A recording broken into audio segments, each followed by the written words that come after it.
The shirt does not come what? The shirt does not come with the collar.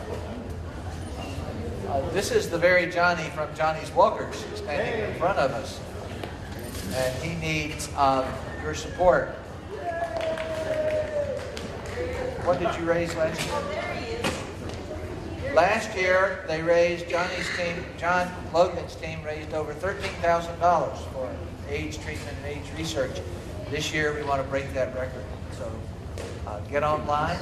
What do you Google online? Johnny's Walkers? AIDS Foundation.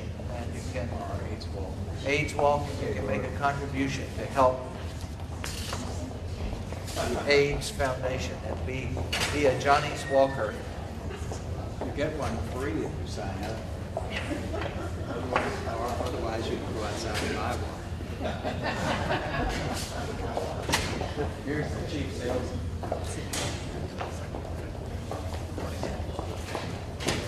I've been told this is the finest wear today. It is really, I love the t-shirt. I love this. So good. The watermark is really wonderful. Only here. Only here. Joe, when is the walk? The walk is 2 weeks from today. 2 weeks from today, but you can also be a pew walker, a couch walker, a rodeo walker, or you can be a sleep-in walker. It's really interesting. We're just about the money and the support. That order. So, Right.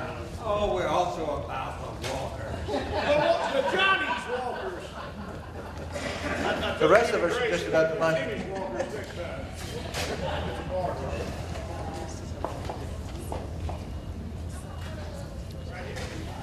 I received an email this past week from some reporter of some type somewhere in the Washington, D.C. area.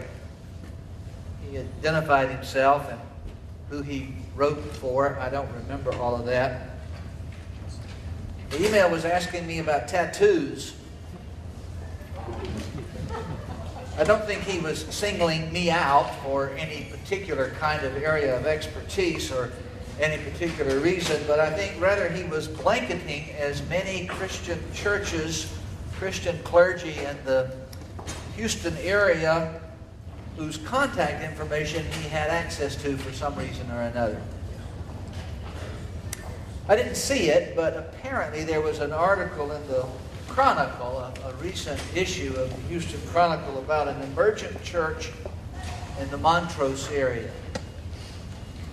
Emergent church is a term that is being used to describe something that might be called a movement, or perhaps the beginnings of a movement.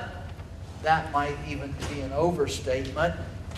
But the emergent church is a word that is being used to describe non-traditional churches that are springing up, sort of grassroots kind of churches across the country and beyond. There are emergent churches in England right now, and there are emergent churches in other parts of the world as well. Sometimes they're not so grassroots as they might seem. Sometimes they're very carefully thought out, but generally speaking, an emergent church is sort of a happening. While they may have a denominational affiliation, especially in terms of the financial support that they get, they may have some kinds of denominational aspects. They may be sacramental. They may be Catholic, as we have been discussing the word Catholic. They may be evangelical or Protestant, but they aren't, almost by definition, denominational. It isn't that they are non-denominational. Non-denominational has become almost a denomination. They are non-denominational in the sense that they just don't think about it. It's not important to them. They are different. That is not what they are. In the purest form, an emergent church is not a part of anybody's mission strategy. It's not a part of a particular denomination's mission strategy. We are very tempted right now to jump on that wagon and make it so, but that sort of is self-defeating if you look at the whole nature of an emergent church. They aren't institutionally structured.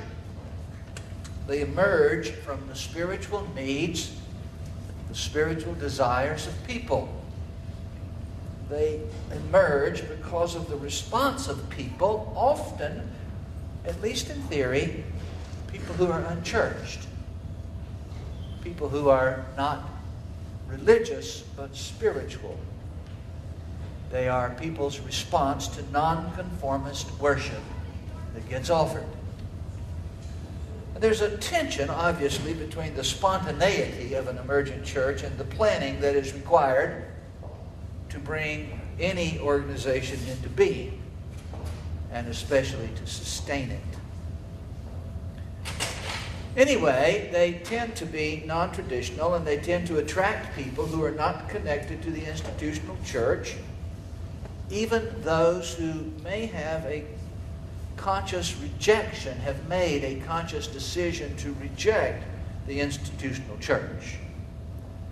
Or, perhaps to say that more accurately, those who have been rejected by the institutional church.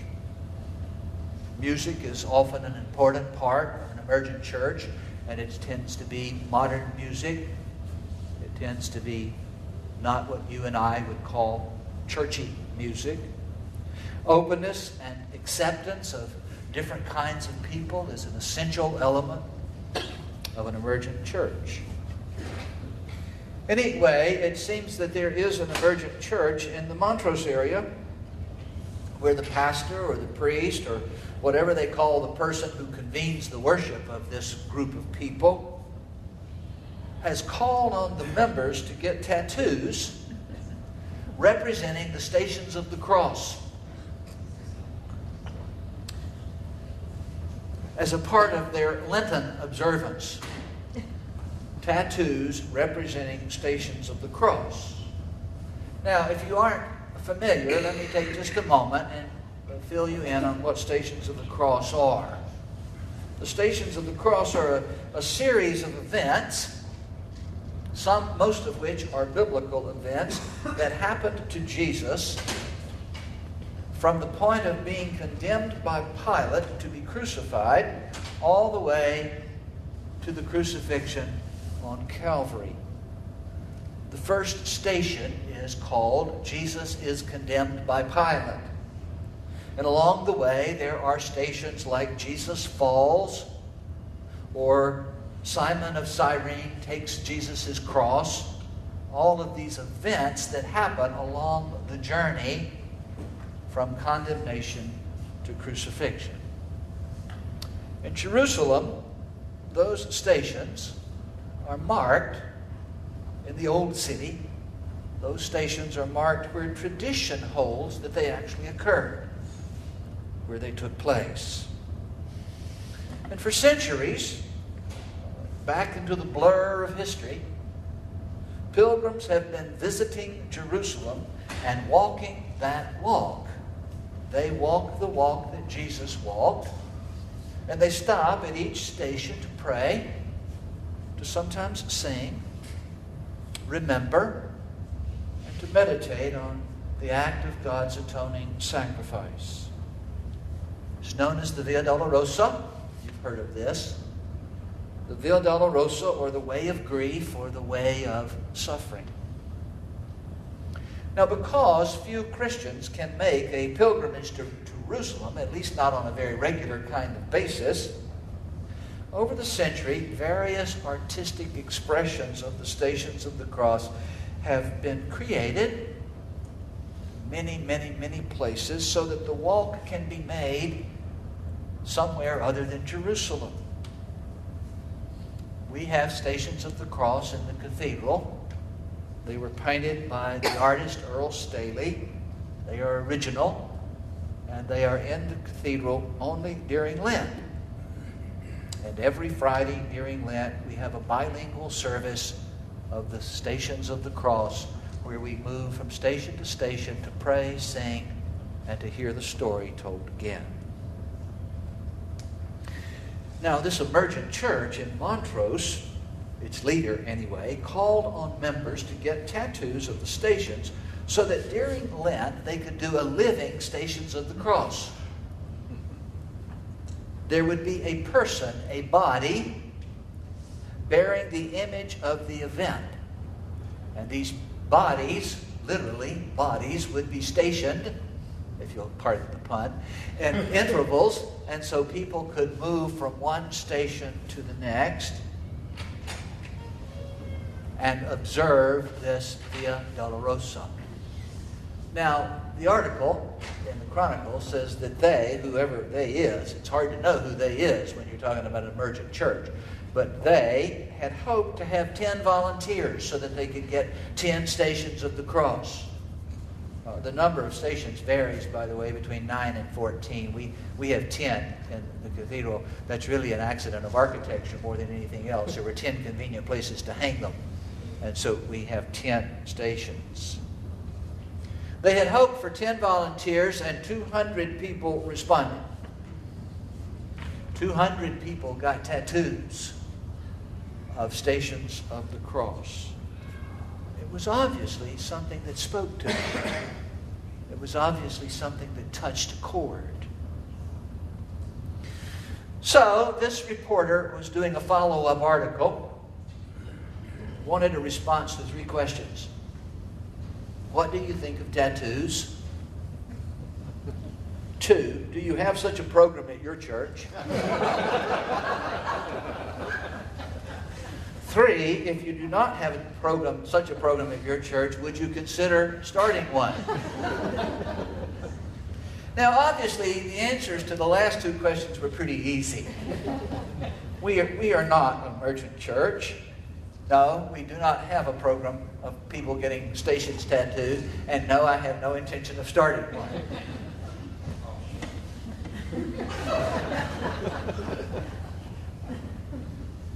But the real issue, the thing that really caused this reporter to send an email to question, to do this article to start with, the real issue wasn't what I thought about tattoos or this emergent church. The real issue was a passage in Leviticus that reads thusly: "You shall not make any gashes in your flesh for the dead, or tattoo any marks on you.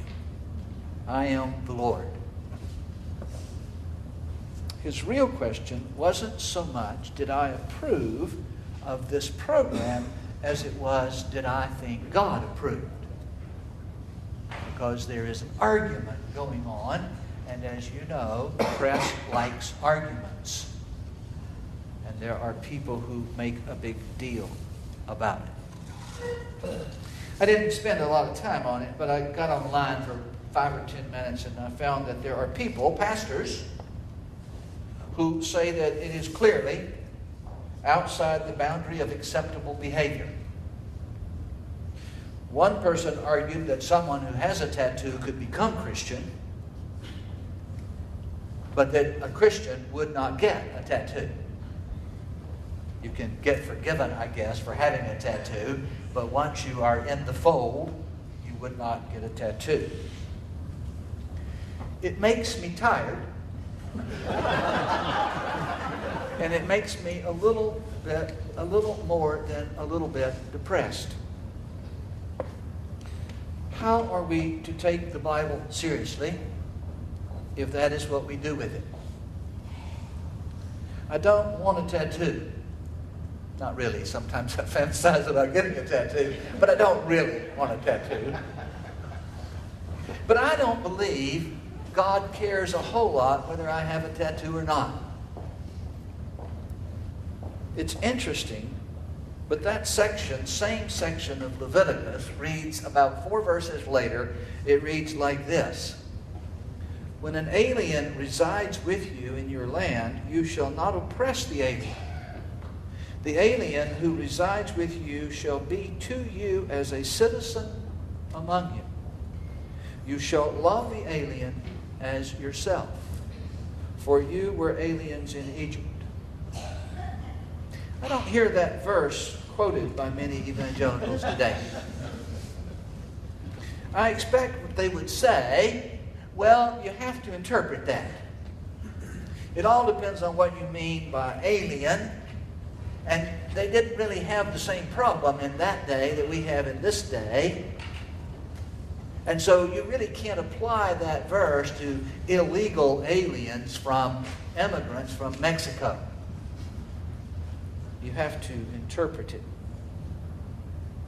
That same section of Leviticus declares that you shall not breed animals with different kinds of animals.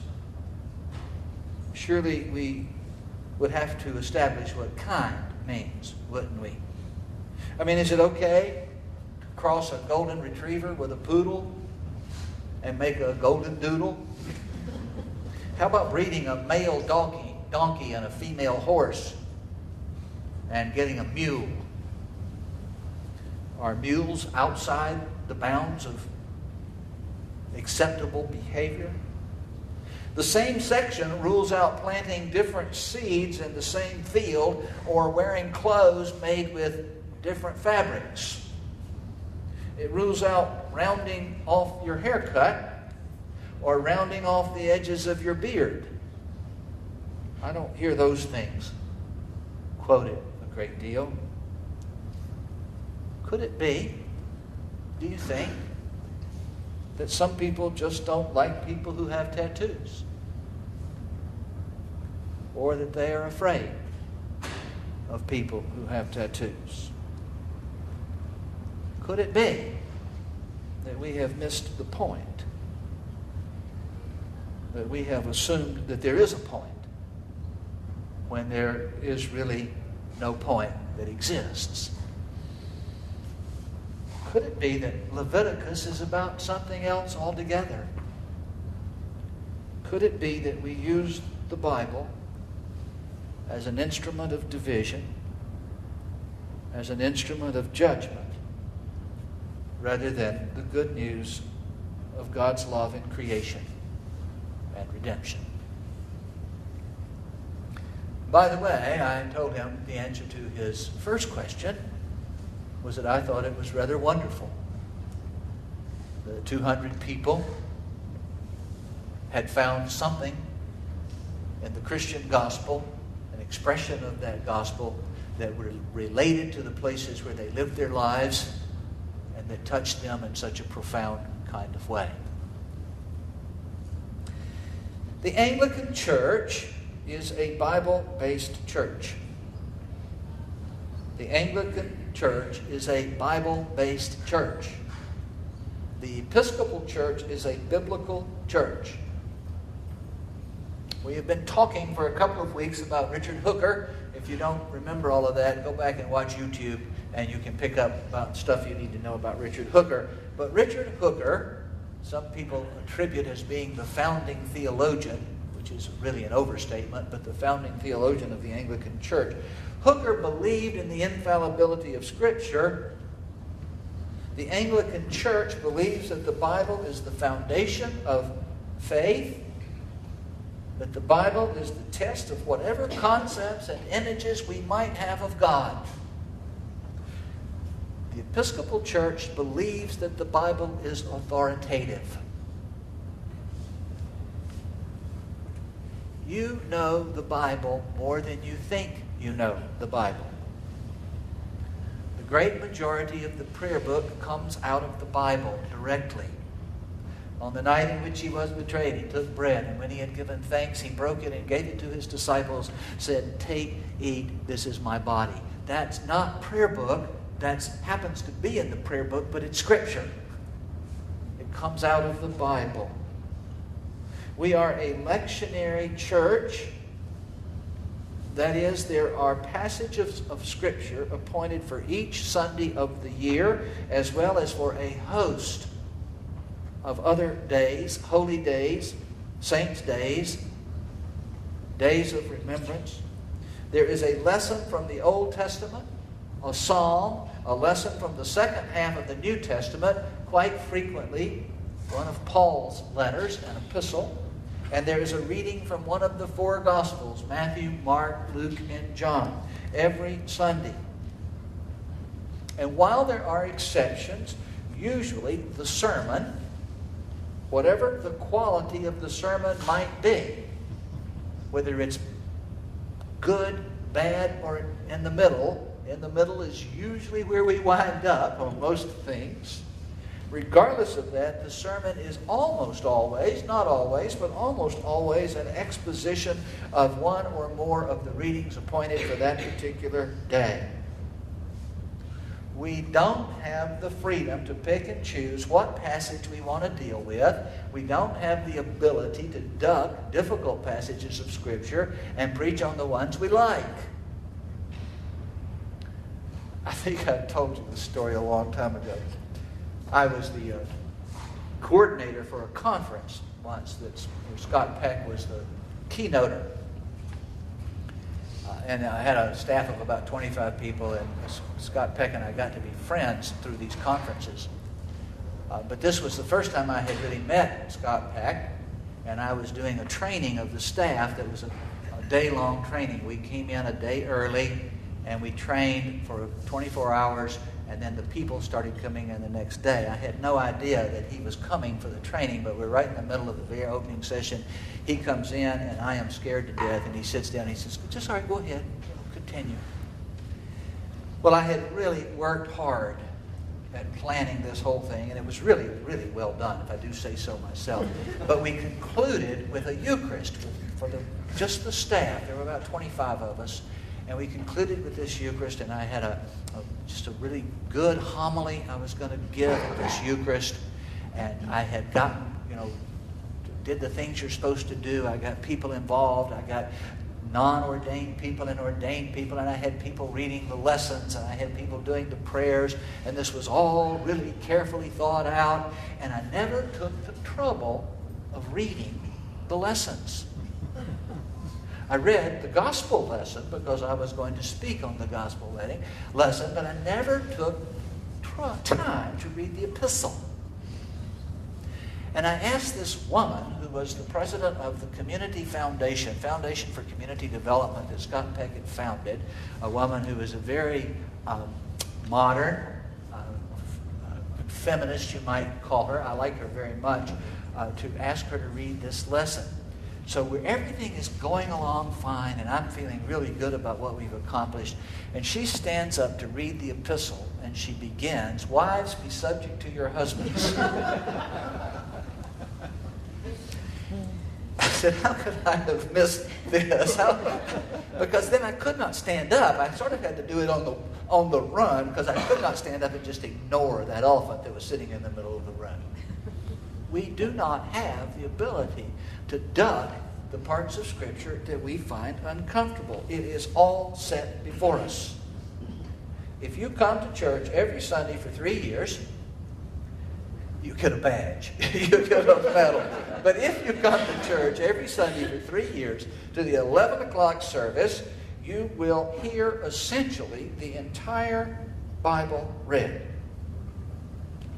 Not only will you hear the entire Bible read, you will also hear it expounded upon by someone who has at least spent considerable time and energy studying at the level of a seminary education. I do not understand how anyone could say that we are not a Bible-based church. We are absolutely a Bible-based church.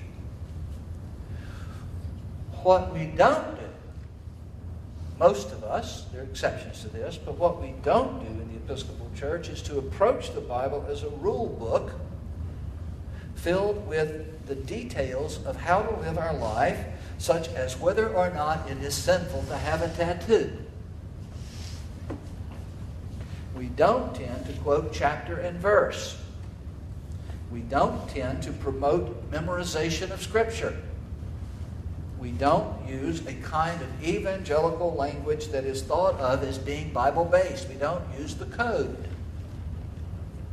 We don't use the lingo. I don't mean that critically when I say lingo. We don't use the language. And so, most Episcopalians think of themselves as being ignorant of Scripture.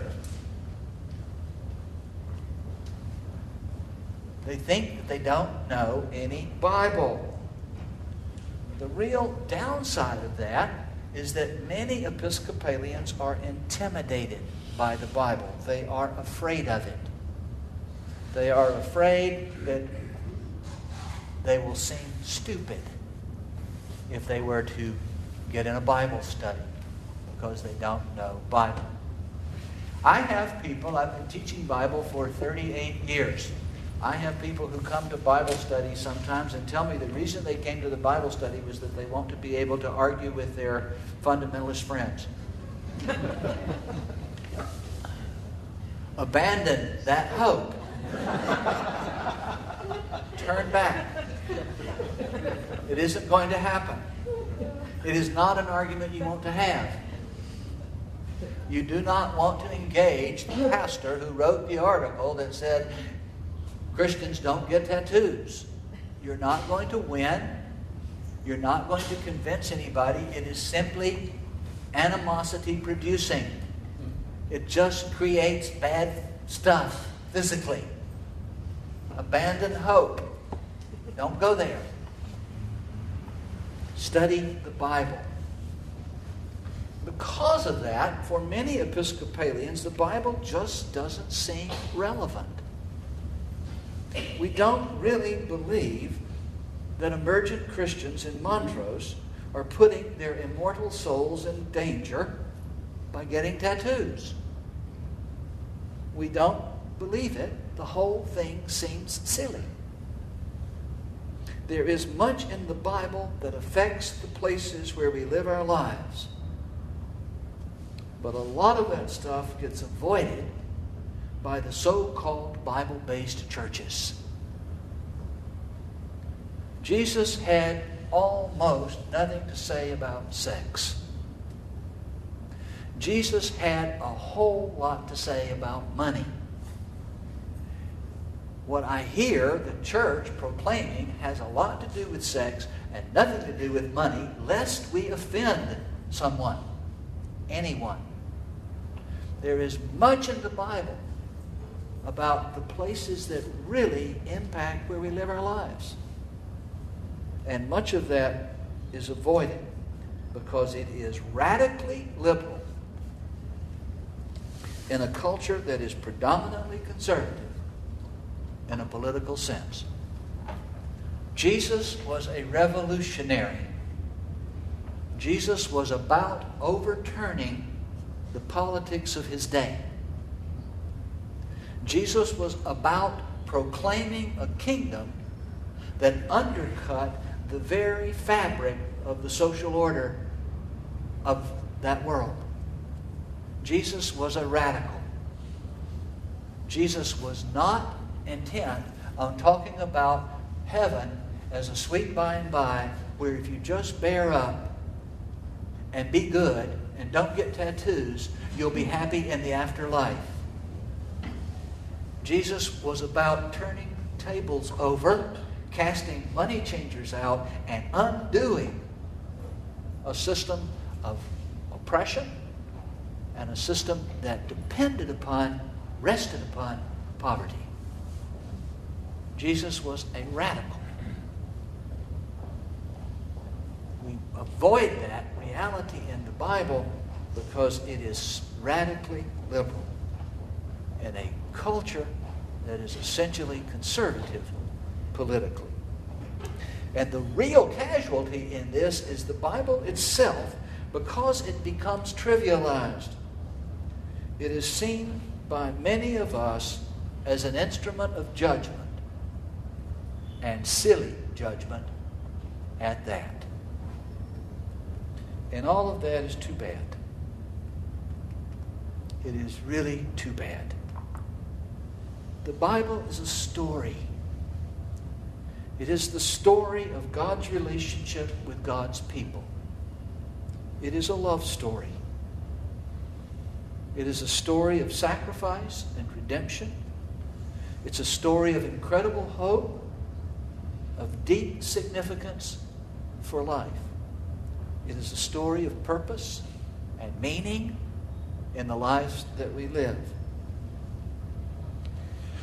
The truth of any story can be apprehended only in engaging the story. A good story is one that draws you in, becomes connected to your story, where there are places that's about me. It's about your life. and the meaning of hope and love that you find, the hope and the love that you yearn for in your life.